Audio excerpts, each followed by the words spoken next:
Hey everybody, welcome to the ReCOOP Recap. I'm your host, Cooper Daniels, and today is the day I talk about last week. First off, episode 2 of the recap. Today's going to be the ReCOOP Recap real quick. Do you guys like it fast? So on Thursday, Bitcoin dropped 10% in one day. Thursday, 10% in one day, matching January 21st when it also dropped about 10%.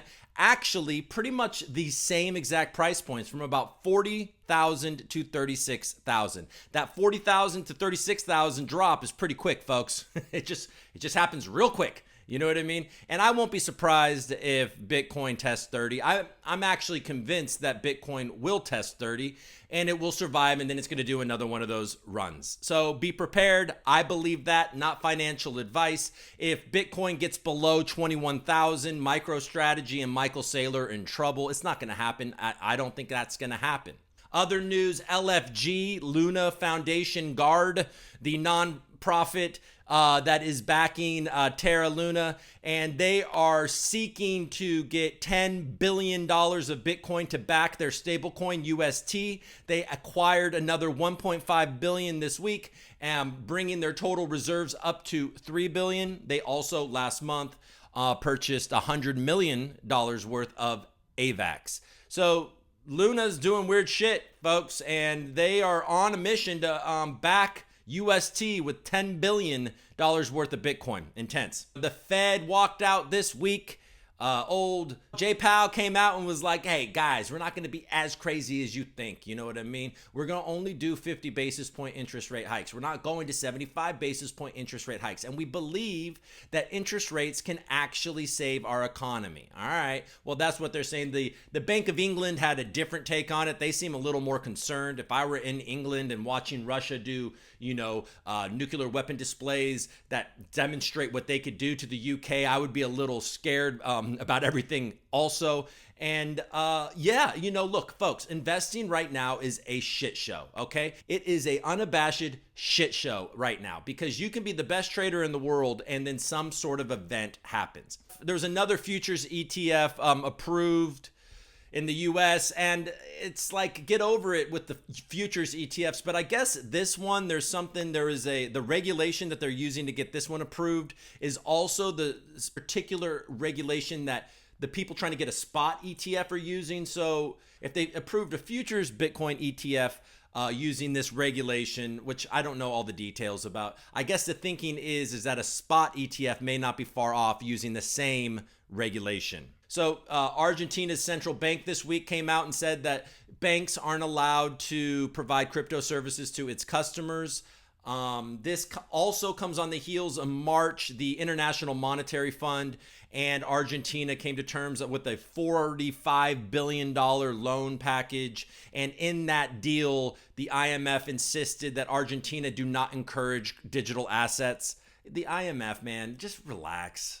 Also, this week, geez Louise, out of left field, Algorand and FIFA partnered up. What's going on over there, Algorand, old algies? All my alcoholics out there, the algonauts, the algo gators, the algo brainiacs, apparently, right?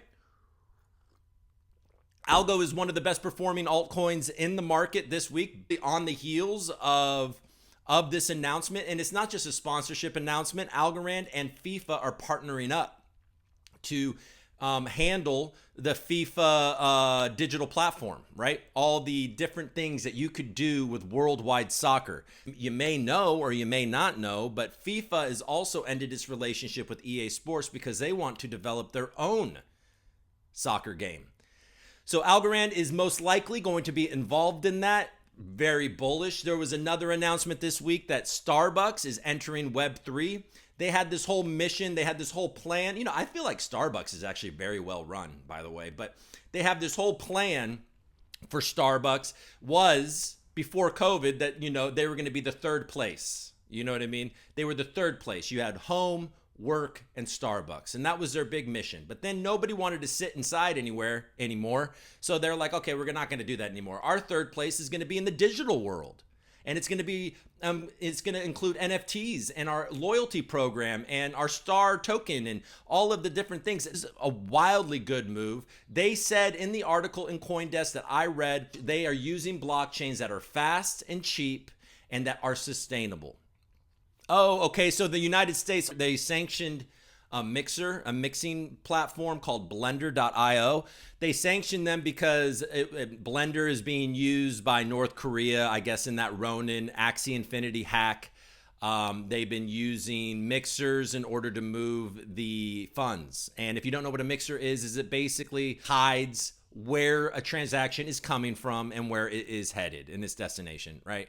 So Blender.io, Tornado Cash is another one. So, these mixers are in trouble probably. And then frankly, things like Monero are probably going to come down, are going to probably get cracked down on.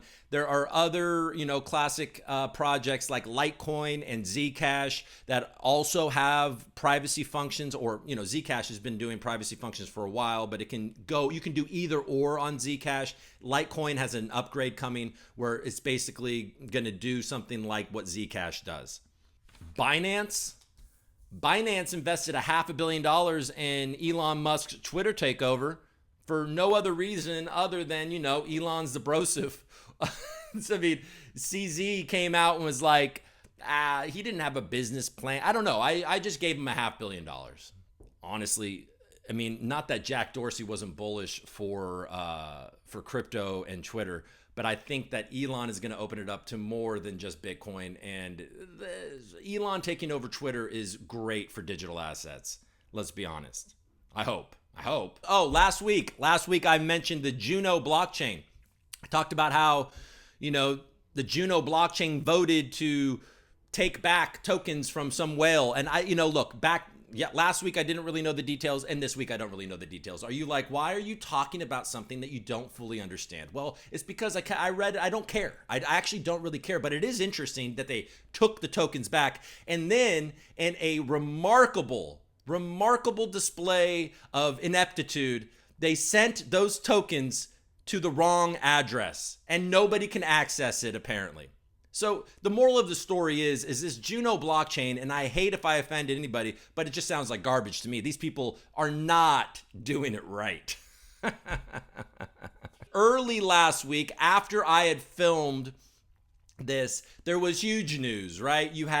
What did you have? You had Solana go down again for like 8 hours, bunch of transactions failing. You had the Bored Ape Yacht Club metaverse sale that just completely, the gas fees went crazy. The transactions were failed. They came out and said they're going to start their own blockchain. It's just whatever. It's just, once again, folks, this is the deal. Ethereum is locked in, but things like Solana, Cardano, Algorand, AVAX, Near, all of these different layer one competitors, right? They're competing for market share, obviously.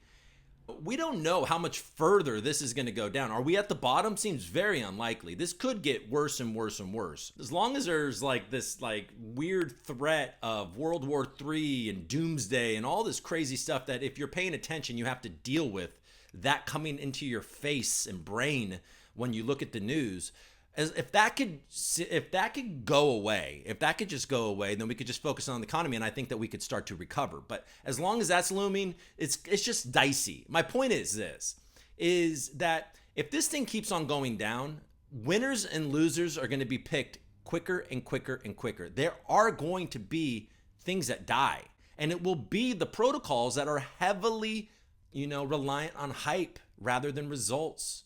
So, make your own judgment, but things like, Cardano are going to fall from grace because there's not a lot going on there, and much of their price action is hype, and it's dwindling hype, frankly. Solana can't seem to stay up and be reliable. Nobody's going to put a massive economy on top of a blockchain that can't stay up. It's just crazy. The point is that the winners and losers are going to be chosen. If you watch my show, you know that I think Algorand's a winner. There you go.